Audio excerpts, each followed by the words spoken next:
salah satu di antara yang kami bahas adalah fokus pada refinery yang tadinya kita akan bangun kurang lebih sekitar 500.000 barel karena kita impor sekitar 1 juta barel per day. Tadi ada terjadi perubahan, akan kita bangun nantinya sekitar 1 juta barel dan itu akan kita lakukan di beberapa tempat, baik ada di wilayah Kalimantan, kemudian Jawa, Sulawesi, dan Maluku, Papua. Sehingga ini menjadi pemerataan. Yang kedua, kita tetap akan membangun storage yang kapasitas sekitar 1 juta barel per day. Di samping teman-teman media, kami baru selesai rapat terbatas terkait dengan hilirisasi dan ini merupakan tindak lanjut daripada pertemuan kemarin minggu lalu yang dipimpin oleh Bapak Presiden.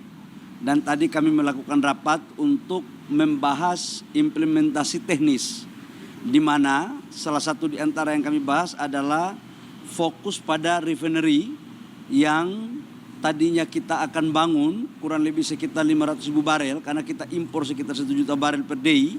Tadi ada terjadi perubahan, akan kita bangun nantinya sekitar 1 juta barel dan itu akan kita lakukan di beberapa tempat, baik ada di wilayah Kalimantan, kemudian Jawa, Sulawesi, dan Maluku, Papua.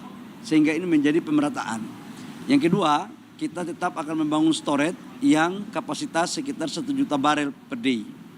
Di samping itu, kita juga akan langsung melakukan pembangunan DME sebagai substitusi daripada LPG.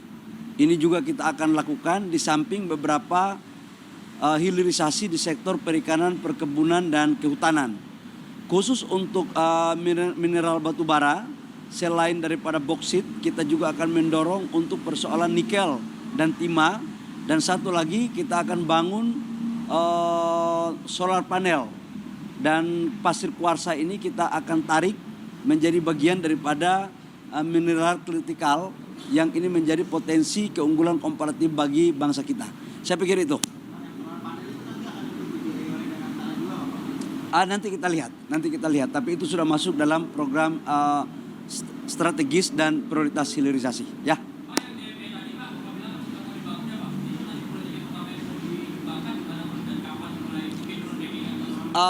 Sumatera dan Kalimantan. Salah satu di antara opsinya seperti itu. Tapi nanti kalau sudah final saya akan umumkan lagi. Ya. Ada 2, Amerika dan China. Masih seperti sebelumnya. Dan yang confirm sudah seperti itu. Nanti mulai besok, minggu besok kita akan maraton rapat-rapat untuk mengecek teknologinya. Termasuk dalamnya adalah teknologi refinery. Ya, baik. Tadi memang sesudah menghadiri state dinner dengan Vietnam, kemudian memang dilanjutkan dengan meeting dengan Bapak Presiden dan juga dengan beberapa menteri terkait mengenai hilirisasi dan juga beberapa program yang akan dianalisa dan dievaluasi oleh Danantara di berbagai bidang, baik itu di refinery dengan teknologi yang baru ataupun dengan beberapa bidang lain yang pada intinya kita akan evaluasi secara independen dan kemudian kita lihat dari semua aspek, tentunya dari aspek returnnya berapa, keuntungannya berapa, dari aspek penurunan import terutama, baik itu import yang berhubungan dengan energi, dan juga yang terakhir adalah penciptaan lapangan pekerjaannya. Nah, ini semua sedang akan dihitung karena pada Danantara ini sifatnya proyek-proyek itu harus sudah matang. Harus sudah matang, baik dari segi proyek itu sendiri, dari segi perizinannya, dari segi pertanahannya, dari segi hal-hal yang menyangkut perizinan dan juga yang berhubungan dengan kementerian-kementerian yang terkait. Jadi setiap proyek itu akan diberikan atau dievaluasi oleh Danantara pada saat proyek itu sudah matang. Kenapa? Kalau sudah matang, dengan itu dari Danantara bisa melakukan evaluasi secara komprehensif, dan apabila kita dari investment komite kita sudah menyatakan ini layak untuk diinvestasi, kita harapkan itu segera langsung berjalan. Makanya proyek yang masuk ke Danantara adalah proyek yang sudah matang. Ya, itu yang paling penting yang saya ingin garis bawahi di sini.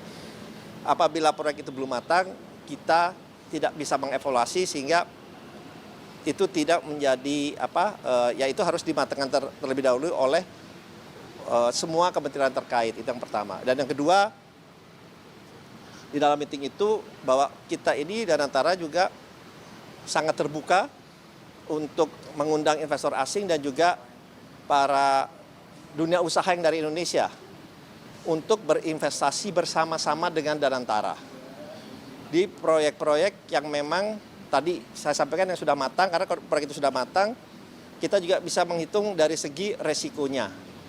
Nah, jadi kita terbuka bersama-sama dengan dunia usaha nasional, dan juga kita sangat terbuka untuk mengundang mereka, terutama yang dari luar, untuk berinvestasi di program-program yang sudah matang ini.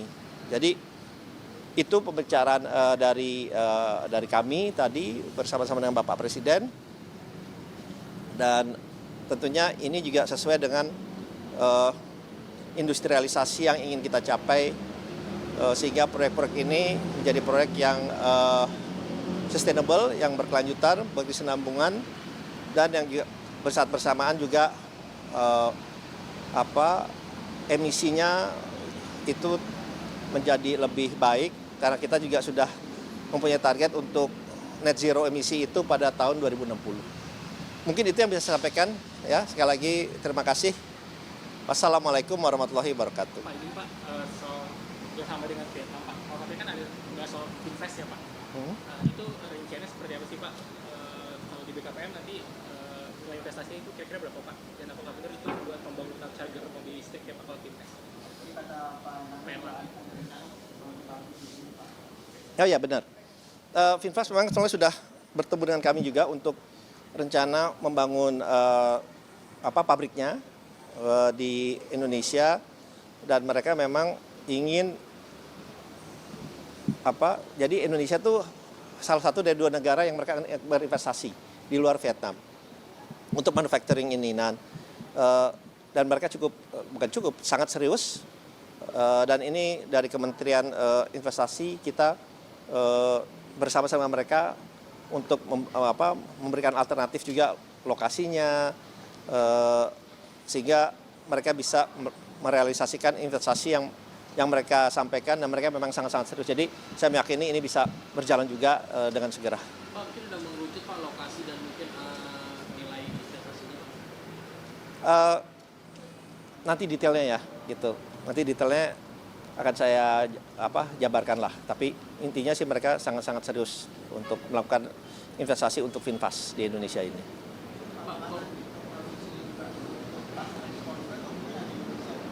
Kebanyakan pasar untuk ekspor gitu ya. Kebanyakan untuk ekspor. Pak, kalau untuk Danantara sendiri, tadi kan Pak Bali sudah sempat menyinggung ada proyek DMG, proyek refinery, terus proyek storage. Sejauh ini dari beberapa proyek yang disebutkan itu, apakah sudah ada yang sekiranya nyangkut, Pak, ke Danantara?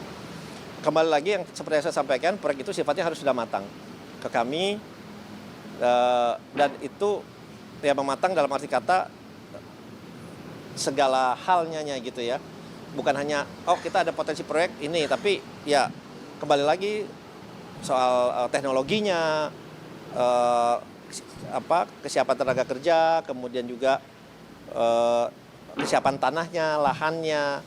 Jadi memang kami untuk kembali lagi kami memitigasi risiko dari investasi yang akan kami lakukan gitu ya. Oke. Thank you ya, makasih.